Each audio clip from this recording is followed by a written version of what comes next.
Film చూడని వాళ్ళు spoiler అని కంగారు పడకండి. మీకు డీటెయిలింగ్‌గా అర్థమయ్యేలాగా చెప్తాను. అలానే ఫిల్మ్ చూసే ముందు 'మ్యాడ్ మ్యాక్స్' టైమ్‌లైన్ ఏ విధంగా అర్థం చేసుకోవాలనే వీడియో, దాంతో పాటు ఫ్రాంచైజ్ గైడెన్స్, దాంతో పాటు ఫిల్మ్ యొక్క రివ్యూ ఇవన్నీ కూడా అప్‌లోడ్ చేసేసాం మన ఛానెల్‌లో. వీడి లింక్స్ డిస్క్రిప్షన్‌లో ఉన్నాయి. 'మ్యాడ్ మ్యాక్స్' ప్లేలిస్ట్‌లో కూడా ఉంది మన ఛానెల్‌లో. పోతే ఇవాల్టి వీడియోలో 'మ్యాడ్ మ్యాక్స్' యొక్క ఎండింగ్ గురించి క్లియర్‌గా అర్థమయ్యేలాగా చెప్పడం మాత్రమే కాదు, అసలు ఫిల్మ్ యొక్క బడ్జెట్ గురించి, బ్రేక్ ఈవెన్ డీటెయిల్స్ గురించి, ప్రీవియస్‌గా 'ఫ్యూరీ రోడ్' ఏమైందనే పర్ఫార్మెన్స్ గురించి క్లియర్‌గా మీకైతే అర్థమయ్యేలాగా చెప్తాను. దాంతో పాటు యాక్టర్స్ యొక్క సాలరీస్ కూడా, ఇవన్నీ కూడా ముందుగా చెప్పేస్తాను. ఫిల్మ్ చూడని వాళ్ళైతే మాత్రం మీరు ఈ బిజినెస్ బ్రేక్ ఈవెన్ డీటెయిల్స్ వరకు తెలుసుకొని వెళ్ళిపోవచ్చు. ఫిలిం చూసేసిన వాళ్ళు ఎండింగ్ వరకు వీడియోని చూడొచ్చు, నో ప్రాబ్లం. ముందుగా మీ అందరికీ ఆర్ రేటెడ్ లోని బడ్జెట్స్ ఎక్కువగా ఇన్వెస్ట్ చేయడం అనేది కష్టం అనే విషయం చాలా మందికి తెలిసే ఉంటుంది.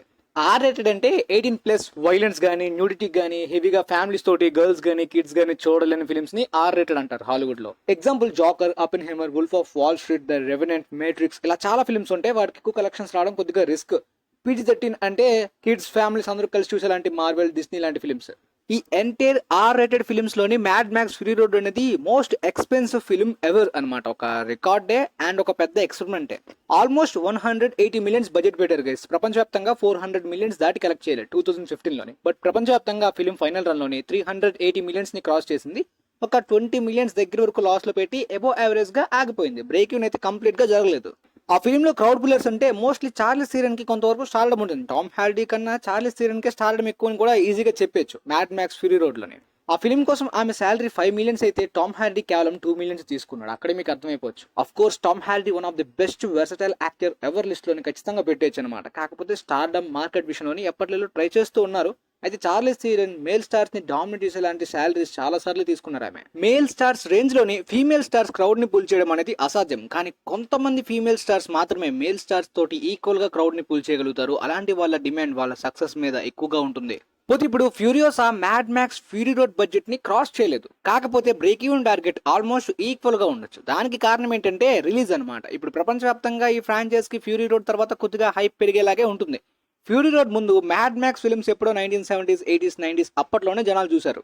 సో ఇప్పుడు ఈ గ్రాండ్ రిలీజ్ కి తగ్గట్టు ట్యాక్స్ అనేది కాస్ట్ పెరుగుతుంటుంది కదా. ఎక్కువ స్క్రీన్స్ లోని ప్రపంచవ్యాప్తంగా ఎక్కువ రిలీజ్ చేస్తేనే ట్యాక్స్ ఎక్కువ అవుతుంది. దాంతో బ్రేక్ ఈవెన్ డైరెక్ట్ కూడా అచీవ్ చేయాలన్నమాట. సో వాటి గురించి కూడా తెలుసుకుందాం. ముందుగా క్యాష్ యొక్క శాలరీస్ ఏంటో తెలుసుకుందాం.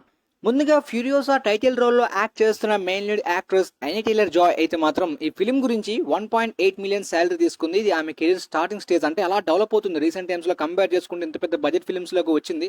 ఫ్యూచర్ లో ఎంత పెద్ద స్టార్ అవ్వచ్చు. టాలెంట్ అయితే చాలా బాగా ఉంది. ఈమె మంచి actress. Peaky blinders, last night in SOHO ఇలాంటి చూస్తున్నప్పుడు ఈమెకి ఫ్యూచర్ లో ఛాన్స్ ఉంటుంది అనేది అనిపించింది అనమాట. ప్రెజెంట్ ఇక క్రిస్ హెమ్స్వర్త్ ఈ ఫిల్మ్ లో main villain.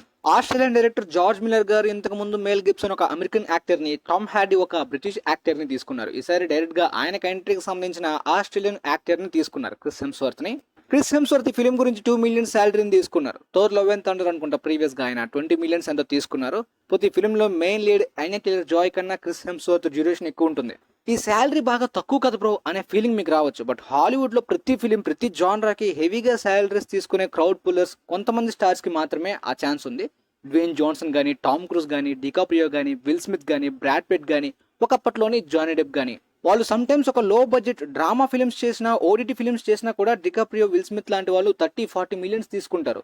Tom cruise and rock లాంటి వాళ్ళు ఎప్పుడు యాక్షన్ బిగ్ బడ్జెట్ ఫిల్మ్స్ చేస్తుంటారు కాబట్టి వాళ్ళు ఎక్కువగా 70 నుండి 100 మిలియన్స్ దాటి తీసుకుంటుంటారు అనమాట.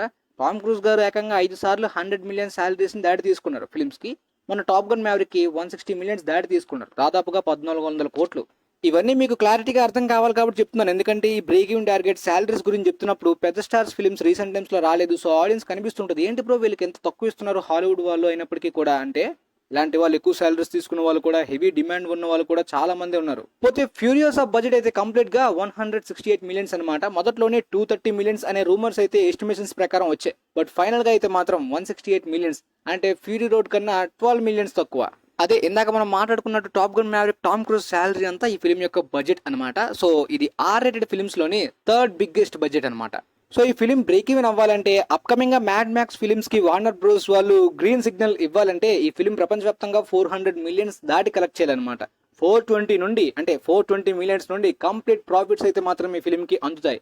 అంటే పక్కగా ఈ film fury road box office ని బ్రేక్ చేయాల్సిందే. ఫ్యూరీ రోడ్ లోని చార్లీస్ థీరన్ ఉన్నారు కదా బ్రో, దాంతో పాటు అప్పట్లోని ఆ టాక్ వర్డ్ ఆఫ్ మౌత్ అనేది గేమ్ చేంజింగ్, పాత్ బ్రేకింగ్ లెవెల్లో వచ్చింది కాబట్టి ఆ రేంజ్ అయినా వచ్చింది.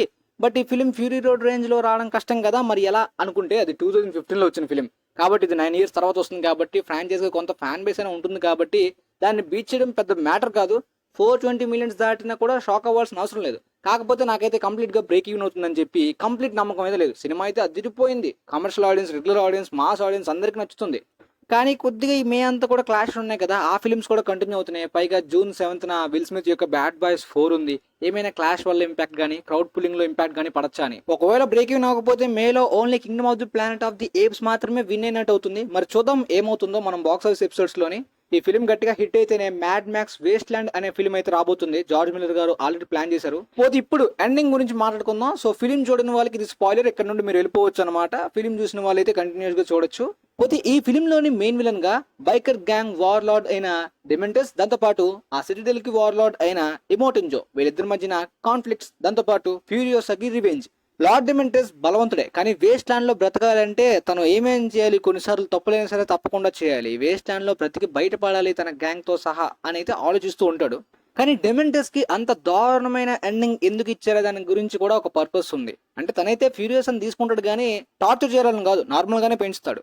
కానీ తన లైఫ్ లో చాలా పెద్ద అన్యాయమే చేసేసాడు. ఫ్యూరియోసా యొక్క చిన్నతనాన్ని మొత్తాన్ని తీసేసుకున్నాడు, దాంతోపాటు వాళ్ళ అమ్మని చంపేశాడు. దీంతో ఫ్యూరియోసా పెద్ద అయిన తర్వాత తన రివెంజ్ మర్చిపోయి వేరేగా బ్రతుకుతుంది సర్వైవల్ గురించి అనిపించినప్పటికీ కూడా తను మాత్రం పగని మర్చిపోలేదని చెప్పి మెల్లిగా చూపించారు. ఆ తర్వాత దారుణంగా అసలు ఫిల్మ్ క్లైమాక్స్ కి అయితే మాత్రం ఎలా నార్మల్ గా చంపేస్తుంది అనుకున్నప్పటికీ కూడా తను ఒక ట్రీ లాగా మార్చేసింది. ఇదేంటి ఇలాంటి పనిష్మెంట్ ఎప్పుడు కూడా మనం ఎక్కువగా వినమంటే గ్రీక్ మైథాలజీలోని ఇలాంటి పనిష్మెంట్స్ ఉంటాయి. ముఖ్యంగా ప్రొమీథియస్ యొక్క పనిష్మెంట్ కి సిమిలర్ గా ఉంటుందన్నమాట.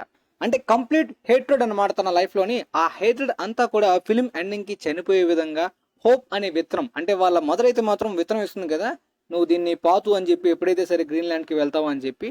దీని అర్థం అక్కడతోటి కంప్లీట్ హేట్రెడ్ అయితే మాత్రం ఫ్యూరియోసా చిన్నప్పటి దాచుకుందంతా కూడా ఎండ్ అయిపోయింది. అక్కడ నుండి హోప్ అనేది మొదలైంది. ఆ హోప్ అనే జర్నీ అంతా కూడా ఫ్యూరీ రోడ్ ఫిల్మ్ లో జరుగుతుంటుంది. ఆ ఈవెంట్స్ అన్ని కూడా క్రెడిట్స్ లోని మనకి చూపిస్తూ ఉంటారు.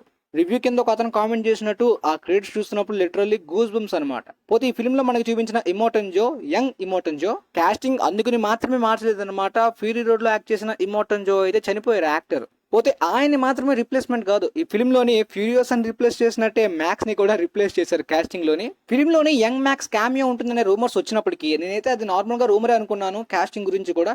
కానీ ఫిల్మ్ లో అయితే మాత్రం ఒక సీన్ రిఫరెన్స్ ఉంటుంది. ఎగ్జాక్ట్ గా ఫ్యూరీ రోడ్ లో మనకి మ్యాక్స్ ఎలా నించుంటాడో అలాంటి సీన్ ఒకటి ఫ్యూరియోసోలో కూడా ఉంటుందన్నమాట. ఎస్, అది మ్యాక్స్ క్యామియో కన్ఫర్మ్ అనమాట. ఫిల్మ్ లో అయితే మాత్రం కాస్టింగ్ కూడా జరిగింది. నేనైతే ఫేస్ కూడా రివీల్ చేస్తారేమో మెల్లిగా సీన్ లో అనుకున్నాను, కానీ మేబీ ఇప్పుడు ఫ్యూరియోసాగా అన్ని టేలర్ జోయ్ ఉంది. అంటే చార్లీ సిరన్ ఏజ్ కాదు, టామ్ హార్డీని కూడా చూపించలేదు. అక్కడ ఉంది టామ్ హార్డీ కూడా కాదు. మ్యాడ్ మ్యాక్స్ ఫ్యూరీ రోడ్ లోని టామ్ హార్డీ మ్యాక్స్ క్యారెక్టర్ లోని స్టంట్ మ్యాన్ గా యాక్ట్ చేసిన జేకబే ఈ క్యామియోలో కనిపించారు అనమాట. అందుకని ఆయన ఫేస్ ని రివీల్ చేయలేదు. నేనైతే యంగ్ మ్యాక్స్ గా చూపించేస్తారేమో అనుకున్నాను. ఎనీవే, చూపించకపోవడం కూడా పర్లేదు అనుకోండి. పోతే ఫిల్మ్ లో ఇంకా అన్ఆన్సర్డ్ క్వశ్చన్స్ ఉంటాయి అనమాట. ఎందుకంటే మనకి ఫ్యూరీ రోడ్ ముందు తనడం మధ్యలోని అసలు ఫ్యూరియోసా ఆరిజిన్ టైంలో వేస్ట్ ల్యాండ్ యొక్క టైమ్ లైన్ కానీ ఈ ప్రపంచం వరల్డ్ బిల్డింగ్ సంబంధించిన కొన్ని సెట్టింగ్స్ చేశారు కదా, ఇవన్నీ కూడా ఏ విధంగా సెట్ చేసి పెట్టారు, వాటికి సంబంధించి మనకు ఒక కొంత క్లారిటీ ఈ యూనివర్స్ గురించి ఇచ్చారు. లైక్ మ్యాడ్ మ్యాక్స్ 1 లాగా సెట్ చేశారు కాబట్టి ప్రీక్వెల్ బాగా యూజ్ అవుతుంది. ఆ అన్ఆన్సర్డ్ క్వశ్చన్స్ గురించి తర్వాత ఫిల్మ్ యొక్క కంప్లీట్ ఎక్స్ప్లెనేషన్ కూడా మన ఛానల్లో పెడతానులేండి. యూజువల్ గా ఒక హాలీవుడ్ ఫ్రాంచైజ్ ఫిల్మ్ చూసిన తర్వాత మీలో చాలా మందికి డౌట్స్ ఉంటాయి, అది మీ ఫ్రెండ్స్ తో షేర్ చేసుకుందాం అనుకున్నా వాళ్ళు చూసేసిన తర్వాత అంత ఇంట్రెస్ట్ చూపించకపోవచ్చు ఎందుకులే అని. బట్ మనలాంటి హాలీవుడ్ ఫ్యాన్స్ కి, ప్యూర్ ఫిల్మ్ లవర్స్ కి వాటి గురించి డీప్ గా డిస్కస్ చేయాలి, తెలుసుకోవాలని ఆరాటం ఉంటుంది కాబట్టి అలాంటి వాళ్ళ గురించి ఈ వీడియోస్ అనమాట. మీరు ఫిల్మ్ చూసిన తర్వాత కూడా మీకు ఇంకా డీప్ గా అర్థం కావడానికి. సో మీకైతే ప్రస్తుతానికి ఫిల్మ్ యొక్క ఎండింగ్ గురించి, మ్యాక్స్ యొక్క క్యామియో గురించి, అలానే బడ్జెట్, బ్రేక్ ఈవెన్, సాలరీస్ అన్ని కూడా క్లారిటీగా అర్థమయ్యాయి అనుకుంటున్నాను. వీలైతే ఈ వీడియో మీ ఫ్రెండ్స్ లో ఇంట్రెస్ట్ ఉన్న వాళ్ళకి కూడా షేర్ చేయండి, యూజ్ అవ్వచ్చు. And thanks for watching guys.